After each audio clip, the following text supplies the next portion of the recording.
ആദ്യം തന്നെ ആരെ തട്ടണമെന്ന് നോക്കി നടക്കുമായിരുന്നു. അപ്പോൾ അതാ ഒരുത്ത ഇരന്ന് പുറകെ അവനെ തട്ടി. ഭാഗ്യത്തിന് ടീമേറ്റ് ആയിരുന്നു. ഞാൻ വിചാരിച്ചു വേറെ ആയിരിക്കും. വോട്ടിങ് സ്റ്റാർട്ട് ചെയ്തു. വോട്ടിങ് അല്ല, ഡിസ്കഷൻ. വേറെന്ന് ചോദിച്ചേക്കാം, അല്ലേ അവന്മാർക്ക് സംശയമായാലോ.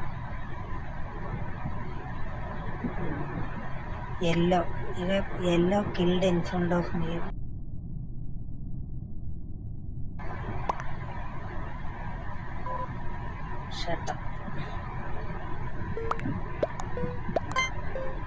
യെല്ലോയ്ക്ക് തന്നെ വോട്ട് കൊടുത്തിട്ടുണ്ട്.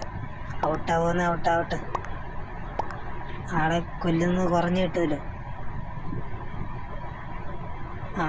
യെല്ലോ ഔട്ടായിട്ടുണ്ട്.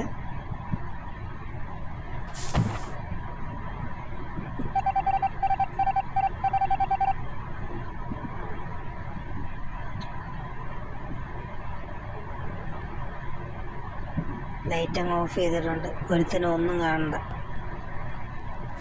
ഞാൻ തന്നെ ഓണാക്കിയിട്ടുണ്ട്. ടാസ്ക് ചെയ്യാനില്ല, അതുകൊണ്ട് എന്തെങ്കിലുമൊക്കെ കാണിക്കണ്ടേ.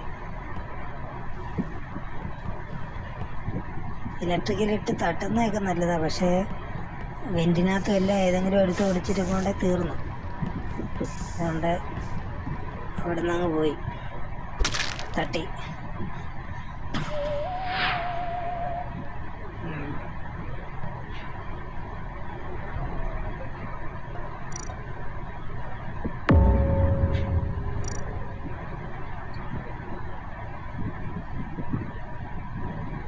ഫൈറ്റ് കണ്ടിട്ടുണ്ടോ എന്തോ സംശയമുണ്ട്.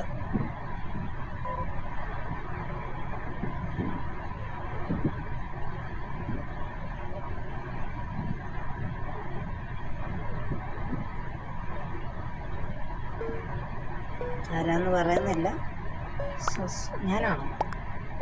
ഇല്ല, ബ്ലാക്ക് എന്ന് പറഞ്ഞു. ബ്ലാക്കിനെയാണ് അവർക്ക് ഡൗട്ട്. കൊള്ളാം, ഞാനും ഓക്കെ, ബ്ലാക്ക് ഔട്ടായി. ഇനി കുറച്ച് പേരേ ഉള്ളൂ. 2 ഇമ്പോസ്റ്ററും ഉണ്ട്.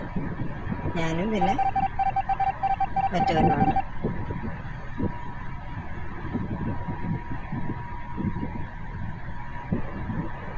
ലൈറ്റ് വീണ്ടും ഓഫാക്കിയിട്ടുണ്ട്.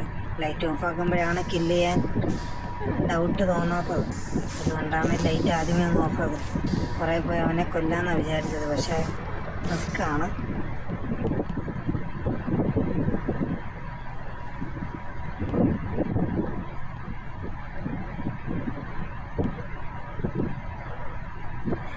സെക്യൂരിറ്റി പോയി നിൽക്കുന്നവനെ കൊല്ലാമെന്ന് വിചാരിച്ചതാണ്, പക്ഷെ അവിടെ ഓൾറെഡി ആളുണ്ട്.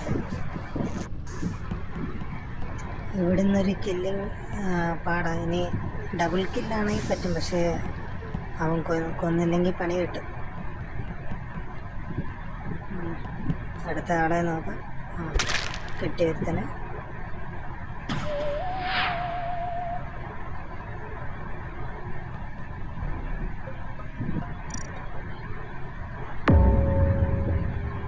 ആരും കണ്ട് കാണത്തില്ലായിരിക്കും, പക്ഷേ കോർണറിലാണ് ഡൗട്ട്. അപ്പോൾ കോർണറും കൂടി പോയാൽ പിന്നെ ഇനി 2 പേരും കൂടി ഉള്ളു. ബ്രൗണിനെ അടുത്തവന് സംശയം. അപ്പോൾ ബ്രൗണിന് തന്നെ വോട്ട് കൊടുത്തിട്ടുണ്ട്. നോക്കാം. ഔട്ടായ പിന്നെ 3 പേരും കൂടി ബാക്കിയാണ്.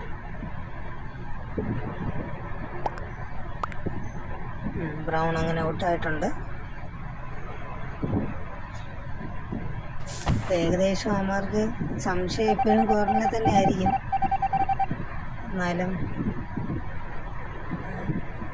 ഊറ്റ് ഡിസേബിൾ ചെയ്ത കാര്യം ഊറ്റ് ആകുമ്പോഴത്തേനും ചെയ്യാൻ സമയം എടുക്കുക. അപ്പോഴത്തേനും നമ്മുടെ ഈ കില്ലിങ് നടക്കും. കൊന്നു. അങ്ങനെ അവസാനം ജയിച്ചിട്ടുണ്ട്.